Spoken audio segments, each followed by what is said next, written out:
అందరికీ నమస్కారం. నేను మీ ఆడా నరసు. ఈ నెల 25వ తారీఖున ఏదైతే ఎన్డీఏ కూటమికి సంబంధించిన ముఖ్యమంత్రులు ఉన్నారో, బీజేపీ అదేవిధంగా బీజేపీ తోటి అలయన్స్‌లో ఉన్న ముఖ్యమంత్రులు ఎవరైతే ఉన్నారో వాళ్ళతోటి ఈ నెల 25వ తారీఖున నరేంద్ర మోడీ గారు మీటింగ్ అరేంజ్ చేయడం జరుగుతుంది. అదేవిధంగా ఒకసారి మనం ప్రధానంగా గమనించేట్లయితే మాత్రం ఈ నెల 24వ తారీఖున నీతి ఆయోగ్ సమావేశం జరుగుతుంది. ఈ సమావేశం అనంతరం నెక్స్ట్ రోజే 25వ తారీఖున ఏదైతే దేశంలో ఉన్న అన్ని ఎన్డీఏ పాలక పక్షం ఎవరైతే ఉన్నారో వాళ్ళందరూ కూడా ముఖ్యమంత్రులందరూ కూడా ఖచ్చితంగా మీటింగ్ అరేంజ్ చేస్తున్నారు. అదేవిధంగా ఏదైతే మనం గమనించేట్లయితే మాత్రం భారత్ పాకిస్తాన్ మధ్య ఏదైతే నెలకొన్న ఏదైతే ఆపరేషన్ సింధూర్ కావచ్చు, లేకపోతే ఏవైతే భారత్ పాకిస్తాన్ మధ్య జరిగిన యుద్ధ వాతావరణం అదేవిధంగా పరిస్థితులు కూడా పూర్తిగా ముఖ్యమంత్రి గారికి వివరించే ప్రయత్నం చేస్తారు.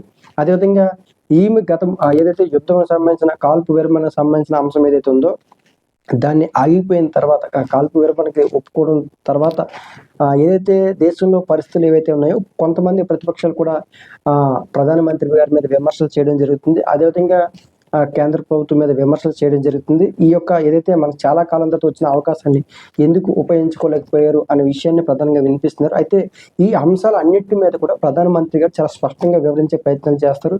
అదేవిధంగా 24వ తారీఖున నీతి ఆయోగ్ సమావేశంలో కూడా ముఖ్యమంత్రులు, అదేవిధంగా మంత్రులు, అదేవిధంగా కేంద్ర మంత్రులు, అదేవిధంగా ఏదైతే 25వ తారీఖున సమావేశంలో కూడా రక్షణ శాఖ అదేవిధంగా ఆర్మీకి సంబంధించిన అధికారులు కూడా ప్రధానంగా పాల్గొనే అవకాశం ఉంటుంది.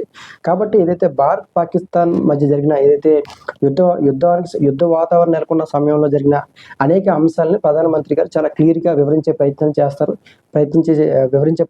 ఎందుకంటే కొంతమందికి కొన్ని అపోహలు ఉన్నాయి కాబట్టి ఎందుకు ఈ అంశాల మీద ఏ రకంగా వ్యవహరించామనే విషయాన్ని ప్రధానమంత్రి గారు వివరించే ప్రయత్నం చేస్తారు. అదేవిధంగా ఈ యొక్క సమావేశానికి కూడా ఆర్మీ సంబంధించిన అధికారులు కూడా ప్రధానంగా వచ్చే అవకాశం ఉంటుంది. కాబట్టి ఇప్పటికే ఆంధ్రప్రదేశ్ నుంచి ముఖ్యమంత్రి చంద్రబాబు నాయుడు గారికి, అదేవిధంగా డిప్యూటీ సీఎం పవన్ కళ్యాణ్ గారికి, అదేవిధంగా నితీష్ కుమార్ గారికి ఏదైతే ఎన్డీఏ కీలక పక్షాలు ఎవరైతే ఉన్నారో ముఖ్యమంత్రులు, ఉప ముఖ్యమంత్రులు వీరందరూ కూడా ఇప్పటికే కేంద్రం ఏదైతే కబురు పంపించిందని మనం చెప్పుకోవచ్చు. కాబట్టి ఖచ్చితంగా 25వ తారీఖున ఏదైతే కేంద్ర ప్రభుత్వం ఏర్పాటు చేసిన మీటింగ్ తర్వాత ఖచ్చితంగా కేంద్రం ఏదైనా ప్రకటన చేసే అవకాశం ఉంటుంది. లేదంటే మొత్తం అందరూ కలిసి ఏదైనా ప్రకటన చేసే అవకాశాలు కూడా లేకపోలేదు. ఎందుకంటే రాజకీయపరమైన విభేదాలు రాకూడదు, రాజకీయపరమైన 2-3 రకాలుగా ఆలోచన విధానం ఉండకూడదు. ఎందుకంటే యుద్ధ వాతావరణం సంబంధించిన సమయంలో కూడా దేశంలో ఉన్న అన్ని ఎన్డీఏ కూటమి కావచ్చు, లేకపోతే ప్రతిపక్షాలు కూడా ఒకే పక్షంగా ఉంటూ కేంద్ర ప్రభుత్వానికి మద్దతు ఇవ్వడం జరిగింది.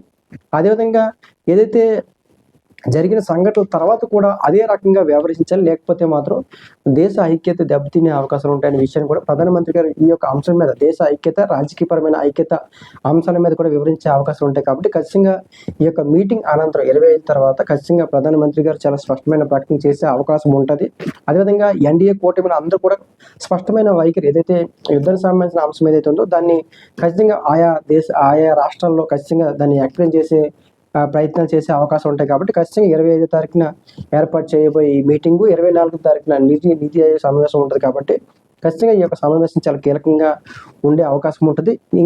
ఇంకేదైనా ఈ భారత్ పాకిస్తాన్ అంశం మీద ఏదైనా ముందు స్టెప్ తీసుకుంటారా, లేదా ఉన్న స్టెప్కే కట్టుబడి ఉంటారా, లేదంటే భవిష్యత్ కార్యాచరణపై ఒక క్లారిటీ ఇచ్చే అవకాశాలు కూడా లేకపోలేదు. కాబట్టి ఏదైతే 25వ తారీఖున ఏర్పాటు చేసే సమావేశం చాలా కీలకంగా మారే అవకాశం ఉంటుంది. Thank you.